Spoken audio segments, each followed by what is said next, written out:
এখন হুজুর ইলমে লুদুন্নিটা কেমন? যেমন একটা উদাহরণ দিব, বিশ্ববলি শাইন শাহ হযরত সৈয়দ জিয়াউল হক মজবান্ডারি কিবলা কাবা কুদ্দিসা সিরহুল বারিয়ার নাম শুনেছেন? শাইন শাহ বাবাজানের নাম শুনেছেন? তিনি ইন্তেকাল করেছেন 26-এ, জোরে বলেন না 26-এ। তিনি যেই দিন ইন্তেকাল করলেন, ডাক্তাররা একটা ডেথ সার্টিফিকেট দেয় না? জোরে বলেন না। যখন এলাকার যখন কেউ মারা যায়, মারা গেলে ওনাদের থেকে একটা ওয়ারিশিয়ান সার্টিফিকেট নিতে হলে আগে কি দেখাইতে হয়?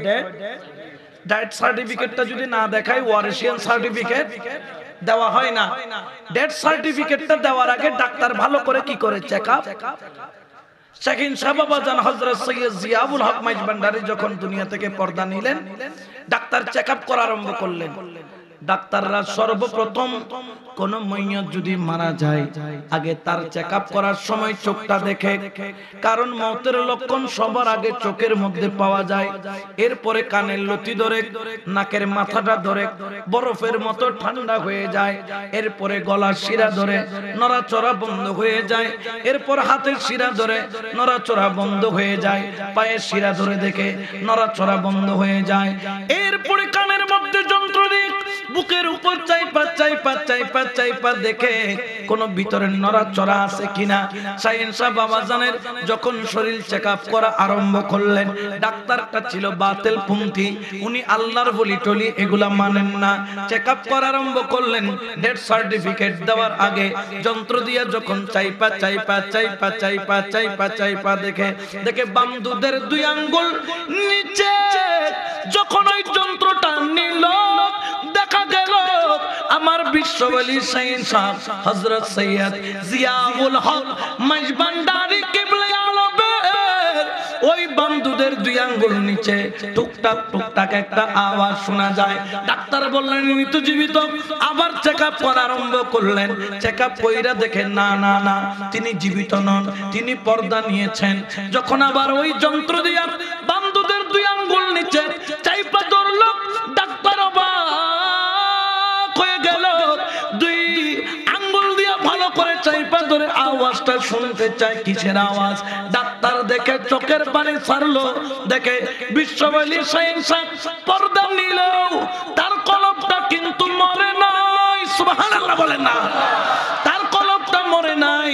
তার কলবের মধ্যে ওই বাম দুধের 2 আঙ্গুল নিচে ওই কলবের মধ্যে একটা আওয়াজ শোনা যায়। ওই আওয়াজ হলো আল্লাহু আল্লাহু আল্লাহু। উচ্চ আওয়াজে বলেন সুবহান। এই যে ওনার কলবের মধ্যে আওয়াজটা শোনা যাচ্ছে, এটাই হচ্ছে গিয়ে ইলমে লুদুন্নি পাওয়ার বড় সার্টিফিকেট।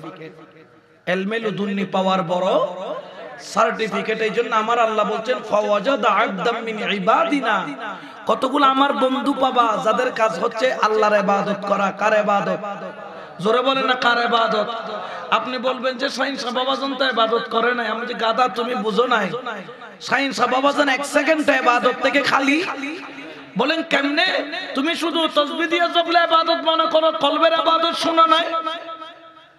দমে দমে জপরে মন, ওরে লা ইলাহা ইল্লাল্লাহ লা ইলাহা, ঘটে ঘটে আছে জারি, ঘটে ঘটে আছে লা ইলাহা ইল্লাল্লাহ।